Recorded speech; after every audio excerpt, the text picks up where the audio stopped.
This is by Gamma Fox, and it's called Why I Hate Gacha Games, Yet I Still Play Them.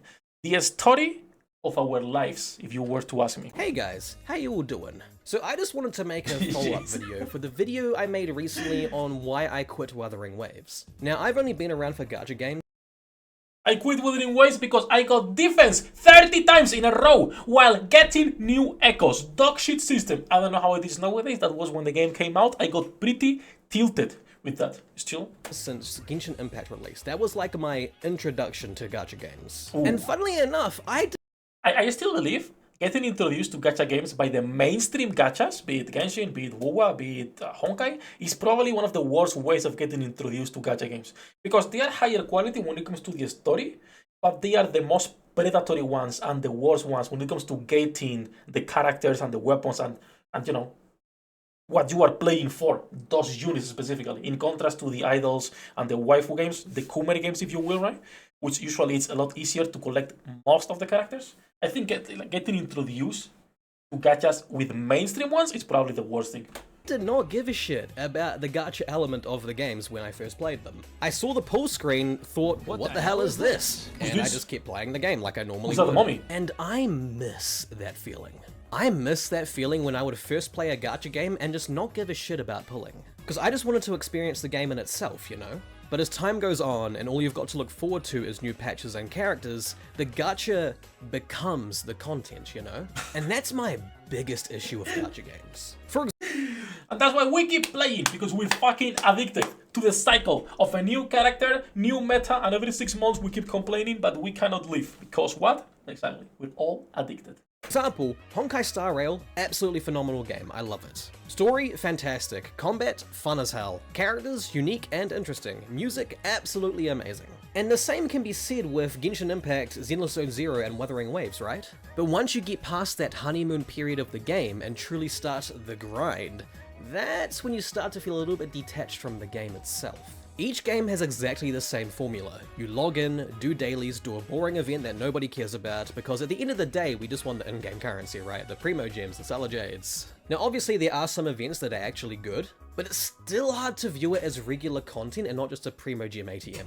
Because lately... They are for the most part like dog shit content, even in Nikke, right? Yes, you get the story and you get everything else, but for the most part, you just do your dailies because you want to keep pulling on the next banner, and then you go all in and get no resources left because, well, skill issue, right? But the worst part about just doing dailies is that these games condition you to, that's what you enjoy or that's what you learn to appreciate from these games in the sense of, oh, I just do my dailies and I'm out. And then you go to a normal fucking game and you are like, what is this? What is this that actually is not gating me?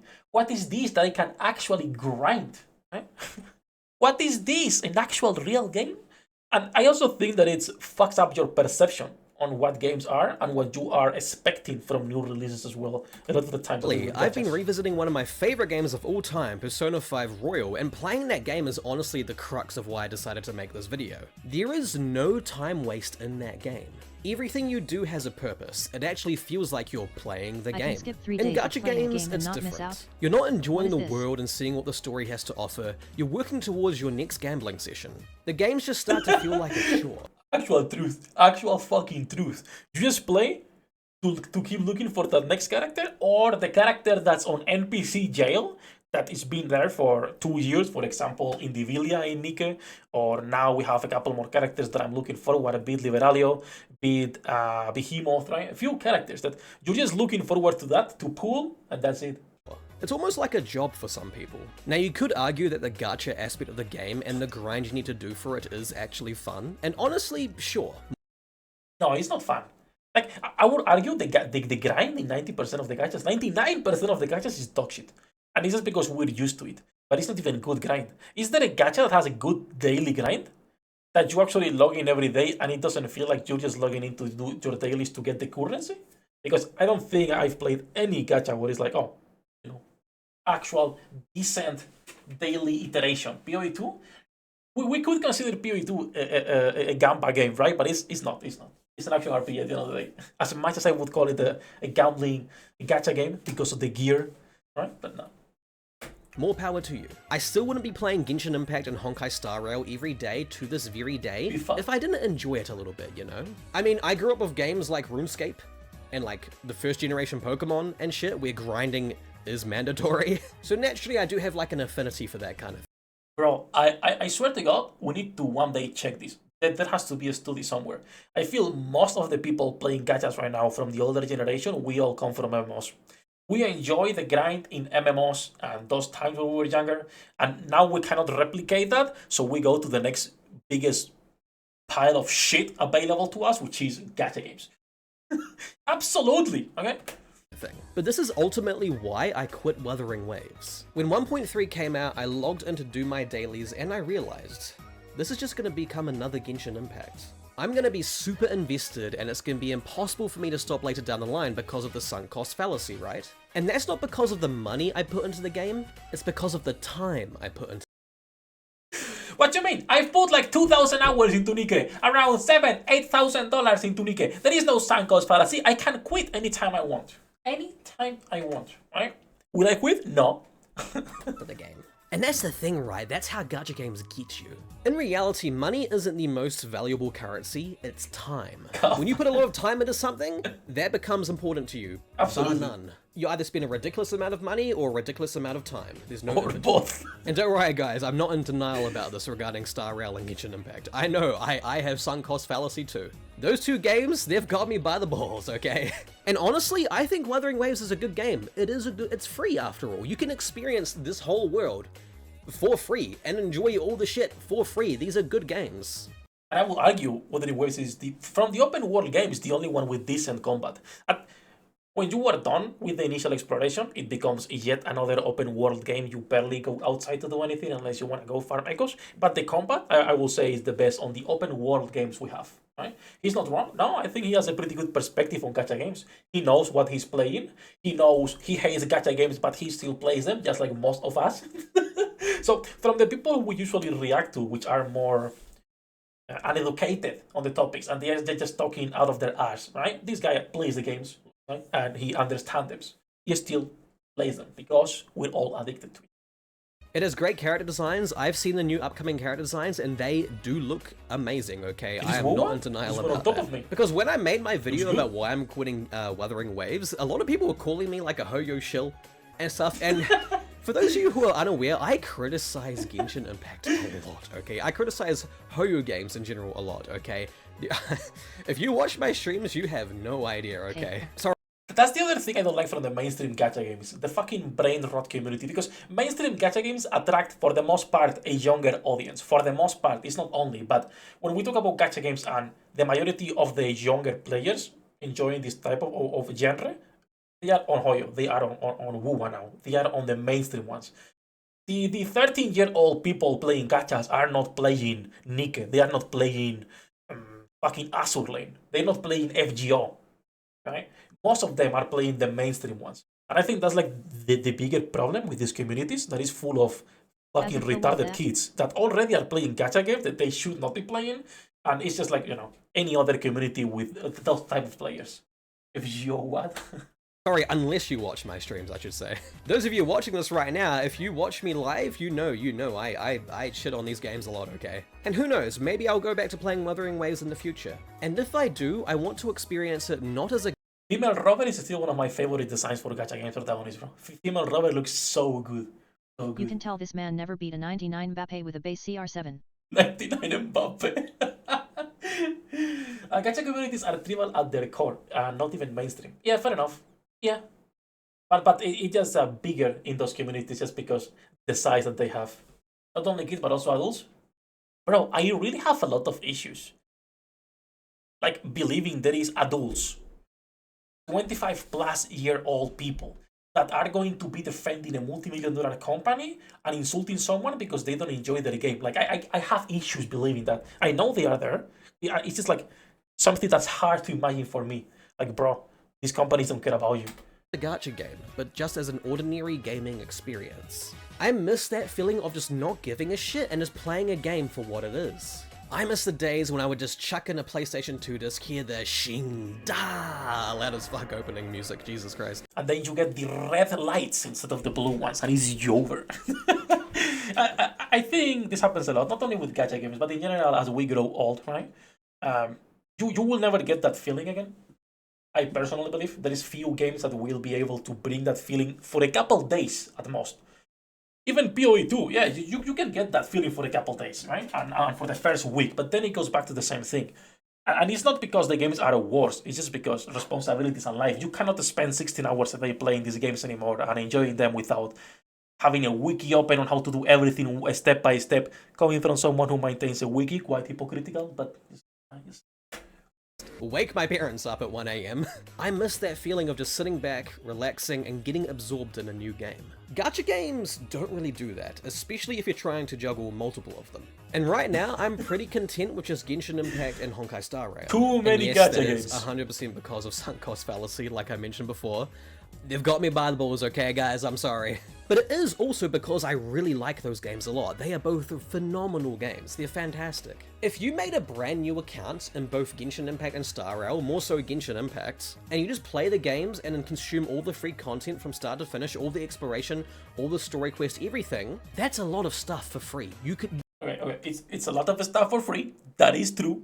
However, there is absolutely no way in hell I am creating an account to listen to Paimon for 300 hours straight, okay? We tried, I deleted the game in literally 15 minutes. I can't, I'm sorry. I tried, I have a day one account as well there from when I used to play. I refuse to. It is true though that if you're a new player coming into the game, the amount of content you have for free in Genshin, in Honkai, and in most gachas, even in Nikke if you are a new player, right? It's incredible. And that's why these games thrive so much, by the way. Because when you talk about live service titles, outside of gachas, MMOs, they take quite a long time in order to bring new story, new events, new stuff. And when you have the other contrast, right? The gambling addiction with constant updates, with new events back to back, with new stories, with new characters. So that's why they thrive so much. The sheer amount of content that they deliver versus the other live service titles. And this is why we keep seeing other live service titles fail. You can see Destiny and how it's been failing over the last few years because they don't give a fuck. I mean, Nikke doesn't give a fuck about us, but at least we're getting constant updates, right? But then you get the other live service titles that do nothing for the players. Of course, they're going to be better. That's so much content, that's so much free stuff you can consume with your time. And it's fun. When you completely ignore the gacha aspect of these games, they are great games. And I disagree with this. I absolutely disagree with this. If we're talking only from the perspective of a story, maybe. Maybe. If we're talking as a game, there is no good gacha game. If you ignore the gacha, all of them are complete fucking dog shit. There is no good gameplay. No good gameplay because they're bare bones. There is no good system where you can actually enjoy that, like do proper builds or anything because all of the gacha games have the same stat system. For the most part, it changes a little bit, right? It changes a little bit, but for the most part, there is no good gacha if you remove the gacha aspect because they are made specifically with that in mind, in my opinion, of course. And my opinion is always right, so... I'm sure Wuthering Waves is gonna be too in the future. Like, forget the grinds, forget all the lame events nobody wants to do, you just jump in, do what you want, and have fun. And I miss that, I crave that feeling from games. And unfortunately, I can't get it from Genshin Impact and Star Rail. I just can't, it's impossible. That's actually a reason why I don't make much Zenless Zone Zero content. I actually don't play that game. I mean, I do, but not like not how you're meant to play it. I honestly think I'm just plainly burnt out at this point. I've actually been procrastinating really hard on event content lately, such as the Luca event in version 2.5 of Honkai Star Rail. Of Honkai? Honkai and Genshin? And the Rapper event in 2.6. I didn't finish those events until like the very last day. I just really didn't feel like playing them, you know? But again, it was the FOMO, it was the fear of missing out that, you know, took me back. FOMO, for the most part, will always have you, like he was saying earlier, by the balls. It took me so long to start being able to skip stuff in Nikke because I was like, bro, I'm missing out on this, I cannot skip this because, you know, I'm a content creator, I need to be doing everything. It took me so fucking long to start skipping stuff. If I don't care about PvP, why do I need to do it? If I don't care about lost sectors, why do I need to do them? If I don't care about overclock, why would I do it? I don't want to burn myself even more. Fuck those things, right? Now, There's still FOMO, absolutely. Same for the skins and all of this stuff. But it takes a long as time until you can be like, okay, I can skip specific parts of the game and I still get my rewards and I still get my things. I don't need to do everything the game has to offer. And you can still enjoy it. At least that's how I see it, right?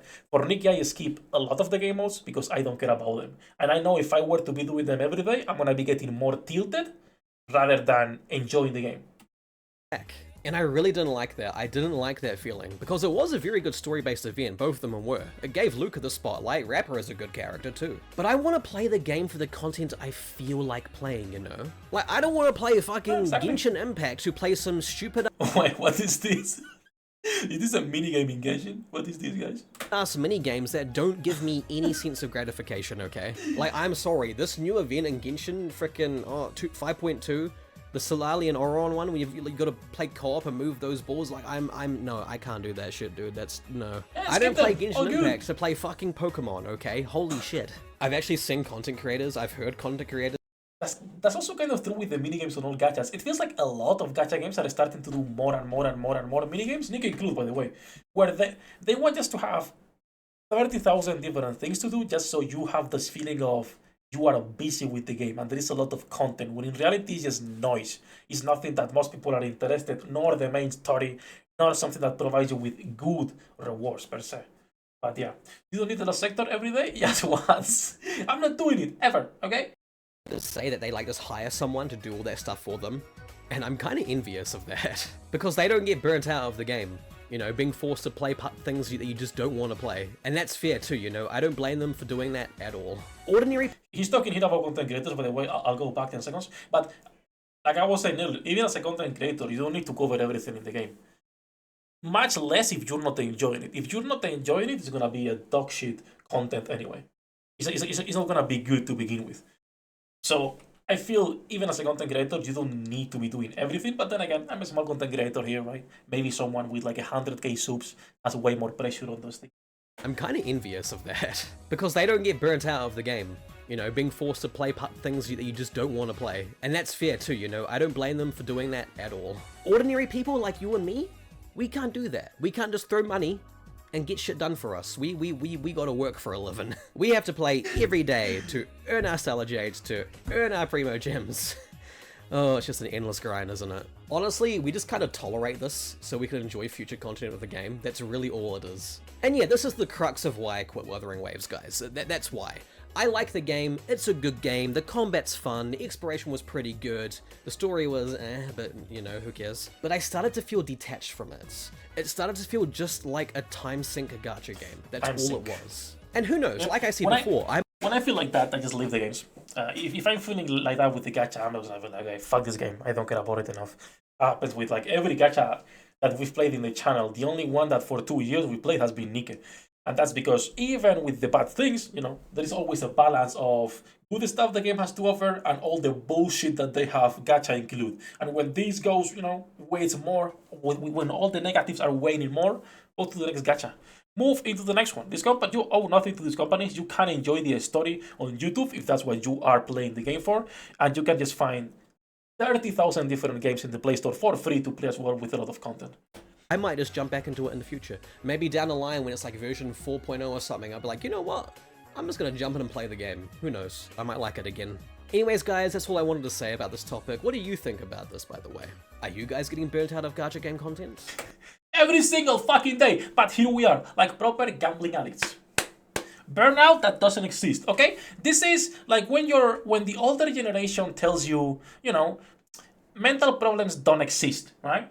Just keep pushing through. There is no such thing as depression. Keep pushing through. There is no such thing as burnout. Keep pushing through. Do your dailies. Get your waifus. Exactly. And one day you'll explode and jump out of it. No, it's joke. It's joke. That's it though. Really good video. I will say, from the people we usually react to, right? An actual nice video. Because usually we watch people who are not understanding these topics. People who are just talking shit about gacha games, and even a lot of bigger content creators that talk about gacha games from the perspective of these companies are making games because they love us and they're making all of this content to give it to you, and the gacha is just secondary. Like, bro, shut the fuck up. My god. But yeah, a little bit of a fresh air to see someone actually thinking while making this content and understanding gacha games and enjoying them, even understanding all of the flaws. Great fucking video, I will say. 役立たずは楽園から追放するのみ。ブランとノワールのショータイムです。天地万物を切るとはこういうことだ。